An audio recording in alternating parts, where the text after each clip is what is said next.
بسم اللہ الرحمن الرحیم. شروع اللہ کا نام لے کر جو بڑا مہربان نہایت رحم والا ہے. الحاقہ ما الحاقہ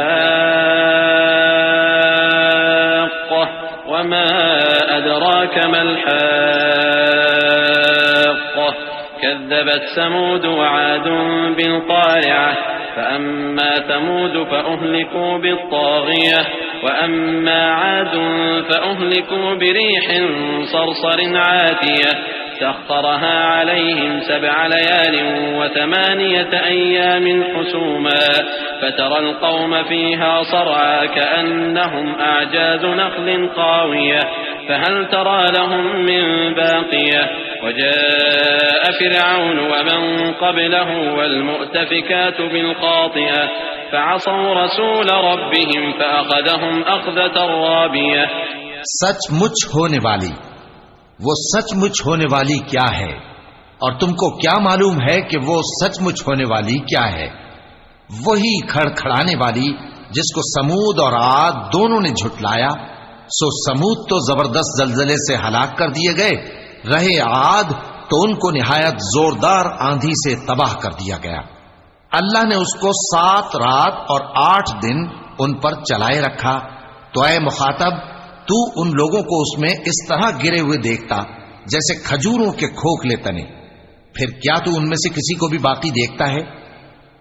اور فرعون اور جو لوگ اس سے پہلے تھے اور وہ جو الٹی ہوئی بستیوں والے تھے سب گناہ کے کام کرتے تھے. سو انہوں نے اپنے پروردگار کے پیغمبر کی نافرمانی کی تو اللہ نے بھی ان کو بڑا سخت پکڑا. إنا لما طغى الماء حملناكم في الجارية لنجعلها لكم تذكرة وتعيها أذن واعية فإذا نفخ في الصور نفخة واحدة وحملت الأرض والجبال فدكتا دكة واحدة فيومئذ وقعت الواقعة وانشقت السماء فهي يومئذ واهية والملك على أرجائها ويحمل عرش ربك فوقهم يومئذ 8 يومئذ تعرضون لا تخفى منكم خافية. جب پانی طغیانی پر آیا تو ہم نے تم لوگوں کو کشتی میں سوار کر لیا تاکہ اس کو تمہارے لیے یادگار بنائیں اور یاد رکھنے والے کان اسے یاد رکھیں. پھر جب سور میں ایک بار پھونک مار دی جائے گی اور زمین اور پہاڑ دونوں اٹھا لیے جائیں گے، پھر ایک بار ہی توڑ پھوڑ کر برابر کر دیے جائیں گے.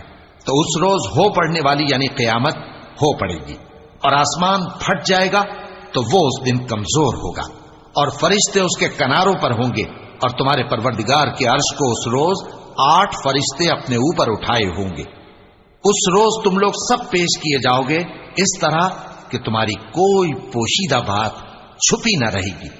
فأما من أوتي كتابه بيمينه فيقول هاؤم اقرءوا كتابيه إني ظننت أني ملاق حسابيه فهو في عيشة راضية في جنة عالية قطوفها دانية كلوا واشربوا هنيئا بما أسلفتم في الأيام الخالية. اب جس کا اعمال نامہ اس کے داہنے ہاتھ میں دیا جائے گا وہ دوسروں سے کہے گا کہ لیجئے میرا نامہ اعمال پڑھیے، مجھے یقین تھا کہ مجھ کو میرا حساب کتاب ضرور ملے گا. بس وہ شخص من مانے عیش میں ہوگا یعنی اونچے باغ میں جس کے میوے جھکے ہوئے ہوں گے. ان سے کہا جائے گا کہ جو اعمال تم ایام گزشتہ میں آگے بھیج چکے ہو ان کے عوض مزے سے کھاؤ اور پیو. وَأَمَّا مَنْ أُوتِيَ كِتَابَهُ بِشِمَالِهِ فَيَقُولُ يَا لَيْتَنِي لَمْ أُوتَ كِتَابِيَهْ وَلَمْ أَدْرِ مَا حِسَابِيَهْ يَا لَيْتَهَا كَانَتِ الْقَاضِيَةَ مَا أَغْنَى عَنِّي مَالِيَهْ هَلَكَ عَنِّي سُلْطَانِيَهْ خُذُوهُ فَغُلُّوهُ ثُمَّ الْجَحِيمَ صَلُّوهُ ثم في سلسلة درعها 70 ذراعا فاسلكوه. اور جس کا نامہ اعمال اس کے بائیں ہاتھ میں دیا جائے گا تو وہ کہے گا اے کاش مجھ کو میرا اعمال نامہ نہ دیا جاتا اور مجھے معلوم نہ ہوتا کہ میرا حساب کیا ہے.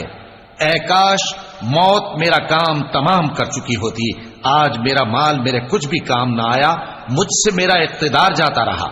حکم ہوگا کہ اسے پکڑ لو، اب اسے طوق پہنا دو، پھر دوزخ کی آگ میں اسے جھونک دو، پھر زنجیر سے جس کی لمبائی 70 گز ہے جکڑ دو.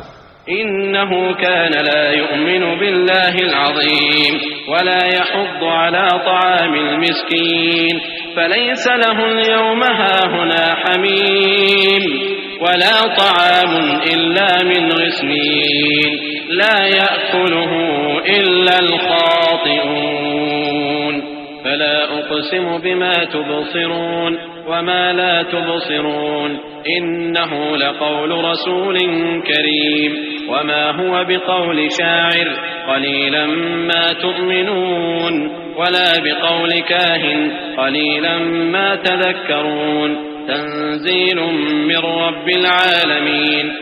یہ نہ تو اللہ عظمت والے پر ایمان لاتا تھا اور نہ فقیر کے کھانا کھلانے کی ترغیب دیتا تھا. سو آج اس کا بھی یہاں کوئی دوست نہیں اور نہ اس کے لیے کوئی کھانا ہے سوائے زخموں کے دھون کے، جس کو گناہگاروں کے سوا کوئی نہیں کھائے گا. سو میں ان چیزوں کی قسم کھاتا ہوں جو تم کو نظر آتی ہیں اور ان کی جو تمہیں نظر نہیں آتی، کہ یہ قرآن ایک معزز فرشتے کا پہنچایا ہوا کلام ہے اور یہ کسی شاعر کا کلام نہیں، مگر تم لوگ بہت ہی کم ایمان لاتے ہو. اور نہ کسی کاہن کا قول ہے، لیکن تم لوگ بہت ہی کم غور و فکر کرتے ہو. یہ رب العالمین کا اتارا ہوا ہے. وَلَوْ تَقَوَّلَ عَلَيْنَا بَعْضَ الْأَقَاوِيلِ لَأَخَذْنَا مِنْهُ بِالْيَمِينِ ثُمَّ لَقَطَعْنَا مِنْهُ الْوَتِينَ فَمَا مِنْكُمْ مِنْ أَحَدٍ عَنْهُ حَاجِزِينَ وَإِنَّهُ لَتَذْكِرَةٌ لِلْمُتَّقِينَ وَإِنَّا لَنَعْلَمُ أَنَّ مِنْكُمْ مُكَذِّبِينَ وَإِنَّهُ لَحَسْرَةٌ عَلَى الْكَافِرِينَ وَإِنَّهُ لَحَقُّ الْيَقِينِ فَسَبِّحْ بِاسْمِ رَبِّكَ الْعَظِيمِ. اور اگر یہ پیغمبر ہماری نسبت کوئی بات جھوٹ بنا لاتے تو ہم ان کا داہنا ہاتھ پکڑ لیتے، پھر ان کی رگے گردن کاٹ ڈالتے، پھر تم میں سے کوئی ہمیں اس سے روکنے والا نہ ہوتا. اور یہ کتاب تو پرہیزگاروں کے لیے نصیحت ہے، اور ہم جانتے ہیں کہ تم میں سے بعض اس کو جھٹلانے والے ہیں. نیز یہ کافروں کے لیے موجب حسرت ہے، اور کچھ شک نہیں کہ یہ یقین کرنے کے لائق ہے. سو تم اپنے پروردگار عظیم کے نام کی تسبیح کرتے رہو.